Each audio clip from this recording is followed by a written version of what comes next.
This Torah class is brought to you by TorahAnytime.com.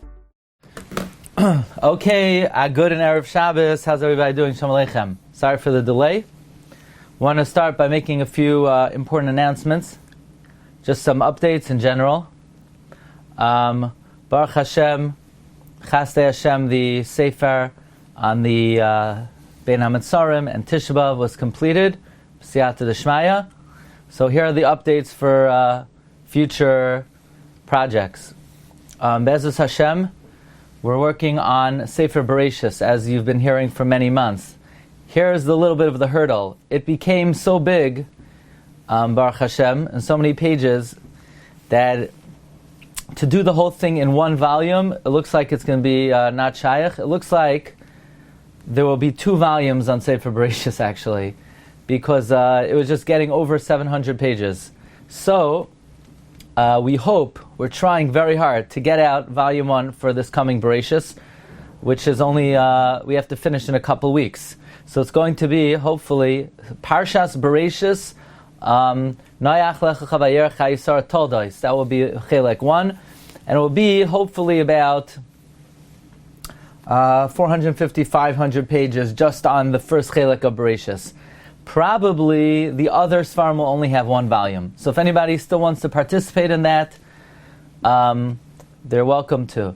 The next volume of Art Scroll in English is well underway. We're about maybe a fifth or a quarter of the way through, and it's going to be on Purim, Be'ezus Hashem. Many of the Ma'amarim appear in Lashon HaKodesh, and there will be a number of new Ma'amarim that have not appeared before. So, okay. And then there's the Be'ezus Hashem, the Ben La'ashri in Hebrew, which is a 2-year project. We're about 2/3 of the first year through, which will have the highlight Divrei Torah of the Ben La'ashri on the Parsha. That's also available if anybody would like to participate. Fine.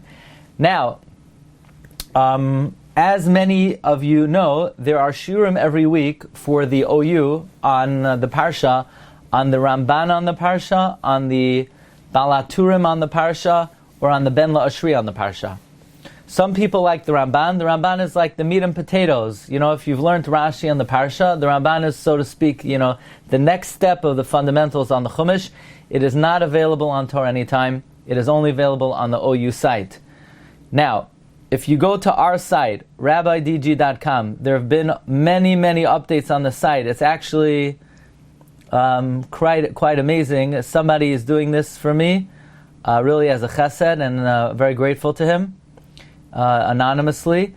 And if you go to our site, rabbidg.com,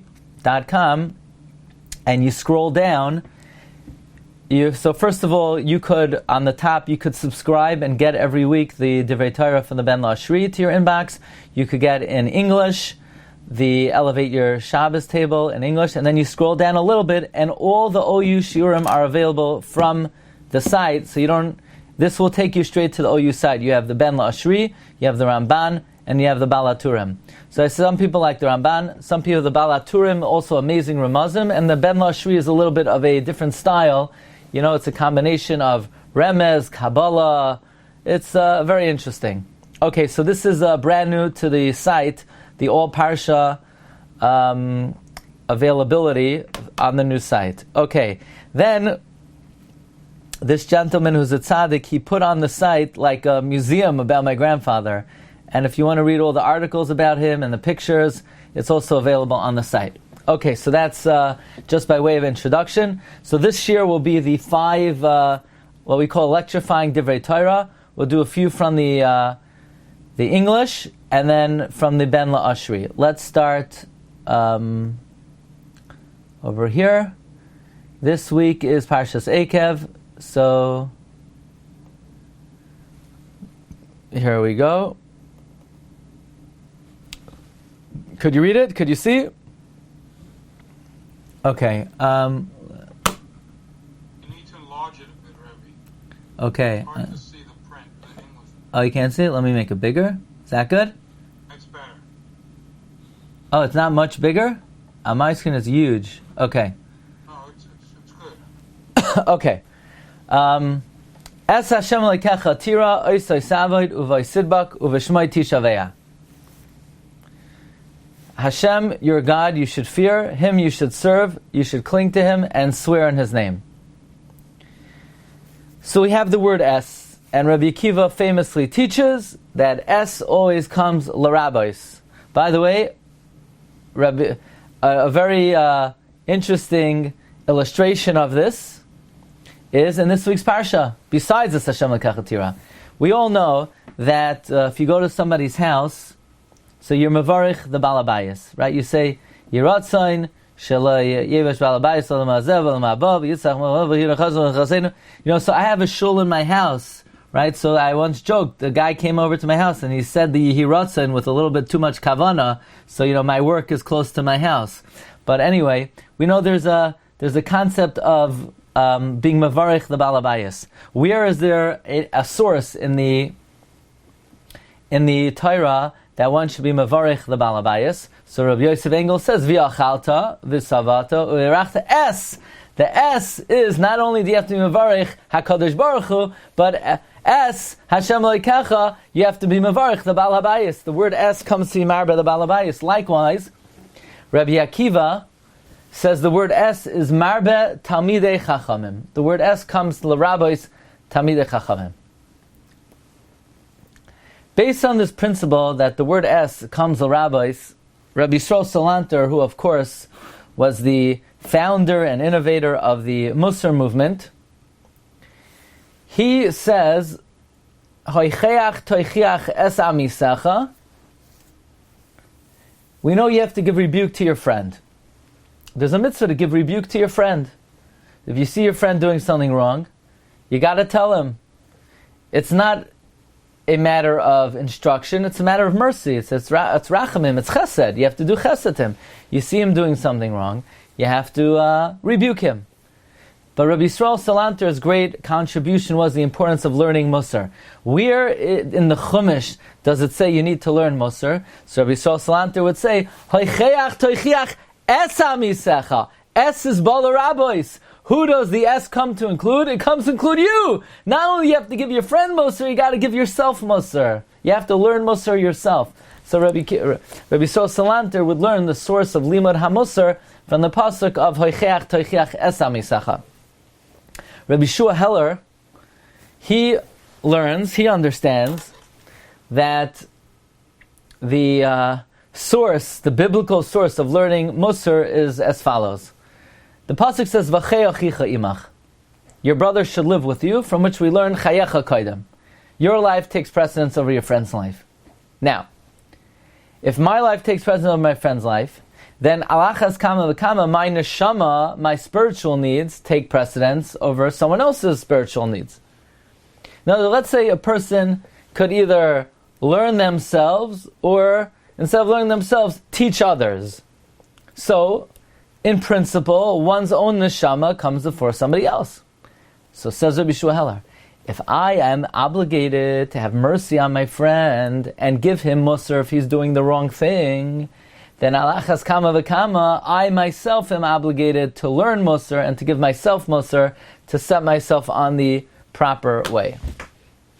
Okay, we move on to another offering. Let us go to the remez of the chida. If you want to see the Chumash Hadeshen, I'll let you take a look at the sheet on your own time. The Torah says, Eretz asher lo v'miskenus toichal ba lechem loisech sarkoil ba Eretz asher avoneha varzel, a land whose stones are iron. The chida brings in the Sefer Nachal Kidumim, in the name of Rabbeinu Ephraim, that this pasuk contains a remez alluding to the avos and the imahos. The Rashi Tevos of Avoneha Barzel Mehareha Tachtzov is avos, and the word Barzel is Rashi Tevos for the imahos. How's that? Bila Rachel Zilpa Leah. In fact, I once saw in the Chassam Sofer that the reason why Mitzrayim is called the Kor HaBarzel is because it was the furnace that purified the descendants of the imahos, namely Bila, Rachel, Zilpa, Leah. Now, to me, this was a very important mnemonic. Why? Because I can never remember whose shivcha is who. Does Bilhah belong to Rachel? Does Zilpah belong to Rachel? I can never remember that. So this is a very nifty mnemonic. Barzel, Bilhah, Rachel, Zilpah, Leah. And this way you don't forget. That's how to remember who belongs to who. Bilhah belongs to Rachel, Zilpah belongs to Leah. Fine. Now, we go back to the site and we're going to check out the Ben La'ashri Maramakaimis. Let's try.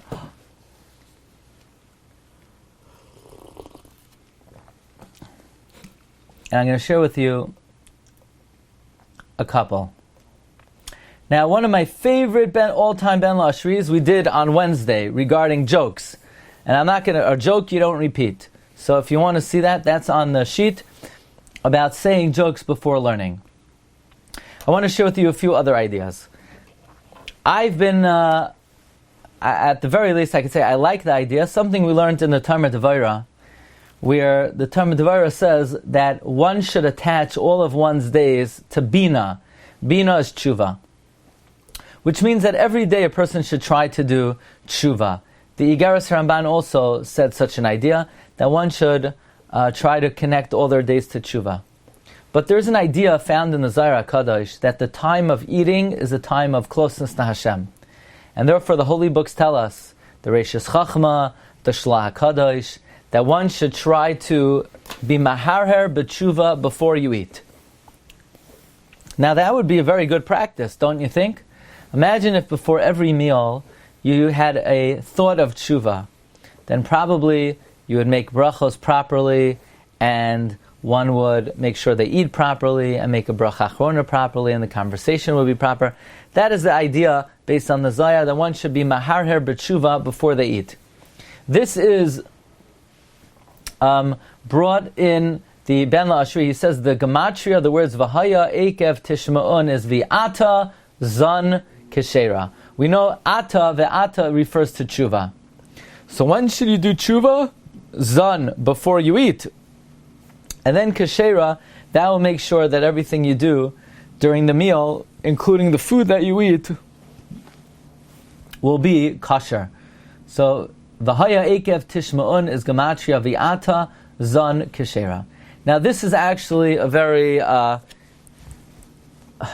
in a way, painful Ben La'ashri, and it's certainly appropriate for the one who said it, and that is the pasuk Lo yeh b'cha akar va'akara. There should not be among you one who is sterile, or a sterile man, a sterile woman, uvevehem and among your animals.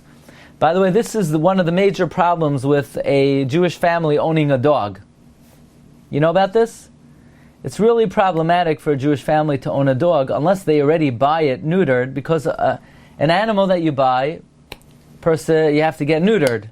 Otherwise, the dog is not going to be up to no good in the house.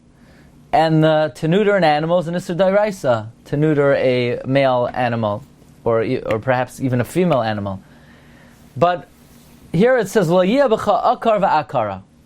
The Baal HaTurim says the gematria of Lo yeh b'cha akar va'akara is b'divrei Torah.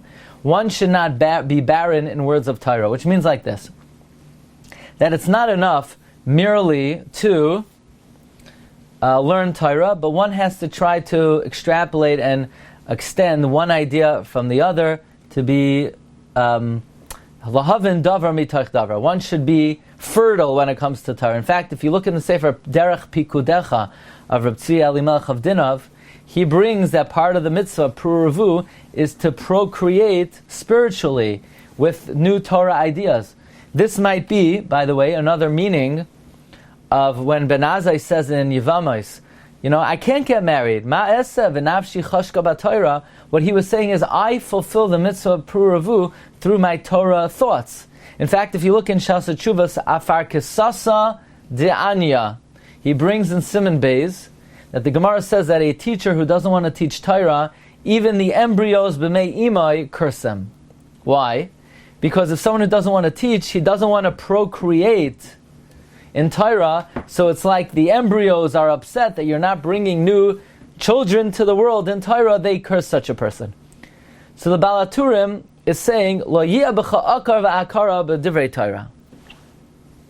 Says the Ben Lashri, why is it we see many tzaddikim, ga'oinim and kedoshim, who are mekayim kol Torah, and they could be extremely wealthy, so clearly God is not just appreciative and going to reward them in Olam Haba, He gives them happiness in Olam Hazeh, and nevertheless, they don't have children. You know, it's a very common phenomenon. Many Gedolei Yisrael throughout history did not have children. Reb Josh, I see you back here. Welcome back. Good to see you. Many Gedolim were not blessed with children. Why? Why is that? What about the promise of Lo yiyah b'cha akar v'akara, that God is saying that if you keep the Torah, you will not be barren?